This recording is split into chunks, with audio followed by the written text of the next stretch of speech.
Hyvää huomenta ja tervetuloa seuraamaan Tampere tänään talkshowta. Tänään meillä on täällä vieraana Kalevi Puronen. Olemme kuulleet, että sinulla on hieman erikoinen harrastus ja haluaisitko kertoa tästä harrastuksesta hieman enemmän? Joo, mä siis harrastan liikennevalojen kuuntelua. Tämä on tämmöinen harrastus, joka lähti tuolta Bostonista 80-luvulla ja on nyt levinnyt tänne Suomeen asti. Aloitit tämän harrastuksesi? 7-vuotiaana. Ahaa, ja miten päädyt oikein mukaan sitten tällaiseen harrastukseen? No siis joskus ekaluokkalaisena tulin koulusta, oli kiusattu koko päivä ja olin siinä liikennevaloissa ja kuulin ton äänen ja se jotenkin kuulosti se piipitys jotenkin niin kiltiltä ja pehmeältä. Tuli semmoinen lohdullinen olo.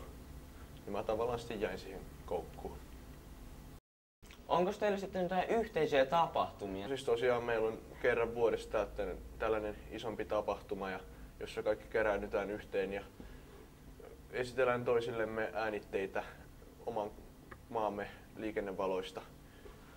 Ja sitten tutustutaan näihin uusiin malleihin ja sitten opiskellaan historiaa tästä. Ja muutenkin vaihdetaan kuulumisia tai hyvin tiivis yhteisö.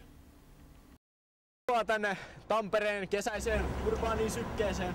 Olemme täällä Kalevi Purosen kanssa kuuntelemassa liikennevaloja. Tervetuloa, Kalevi. Kiitos. Voisitko, Kalevi, kertoa, että mistä niin kun pitää aloittaa, kun aletaan kuuntelemaan liikennevaloja? Mikä on se lähtökohta? No siis aluksihan pitää tietysti lähteä kentälle ja kuunnella niitä liikennevaloja, hakea sitä kokemusta ja tuntea ne äänet itsessään. Selvä. Mistä löytyy hyvä liikennevalojen kuuntelupaikka? Mikä on sellainen ideaali? No siis keskustastahan yleensä, täällä on näitä kaikkia kivoja nappejakin ja tällä lailla. Esimerkiksi tässä tämä Hämeen puisto on erittäin hyvä paikka kuunnella, aloittaa ainakin, näitä löytyy hyvin tiheästi.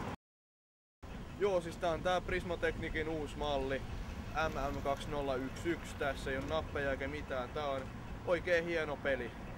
Tässä on ihan eri tahtilaji kuin näissä vanhemmissa versioissa ja nää soi C-duurissa. Onks tää niinku sitten hyvä tää soundi tämmöisessä uudessa boksissa? Joo, siis tää on erittäin hyvä. Ne on panostanut tähän silleen oikein mukaisesti. Tää on semmonen mukavan pyöreä, mut kuitenkin silleen terävä. Mut ei kuitenkaan liian aggressiivinen, semmonen mukavan spektrimäisen rosollinen. Täytyy sanoa, että 5/5. Loistavaa. No niin, me päästettiin nyt Kalevi työn touhuun, että saadaan tämmöstä ihan aitoa materiaalia. Katsotaan nyt, kuinka ammattilainen työskentelee.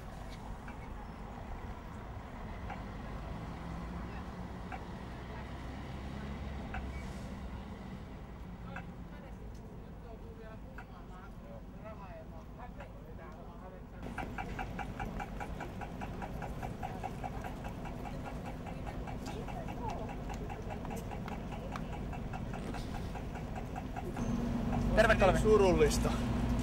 Kun noi keskinapit, niitä ei vaan kukaan koskaan paina. Kyllä se vähemmästäkin tulee yksinäinen olo. Nämä napit on vähän niin kuin naisia. Jos ei kukaan paina niitä, niin ne tulee surulliseksi.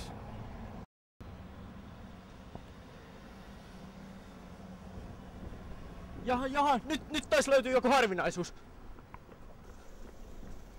No niin. Nyt löytyi, Kalevi, joku ilmeisesti kiinnostava. Nyt löytyi todellinen klassikko. Selvä. Mikä tässä on erikoista? Nämä on näitä Hollannissa valmistettuja ensimmäisen sukupolven nappeja. Joo, niissä on selkeästi vielä tollanen ihan oikea painonappikin. Joo. Näissä on ainakin 15 kertaa parempi tuntuma kuin näissä uusissa Prismatechnicin tekemissä bokseissa. Kerro nyt vähän tällä yleisesti, että kuinka sä itse rentoudut sitten rankan päivän jälkeen? No ei sitä aika paljon jää, kun tää on tavallaan semmonen elämäntapa, lähes kaikki aika menee tähän, mutta mä tykkään tehdä sillä lailla, että menen kotiin, avaan ikkunan ja laitan joogamaton lattialle ja pistän siihen päällä seisonta-asentoon, käännän katseeni aurinkoon päin ja tulee niin hyvät värineet, tai että. Kuulostaa ihanalta. Nyt takaisin studioon. Joo, no kiitos haastattelusta, Kalevi. Oli oikein mukava saada sinut tänne vieraksi.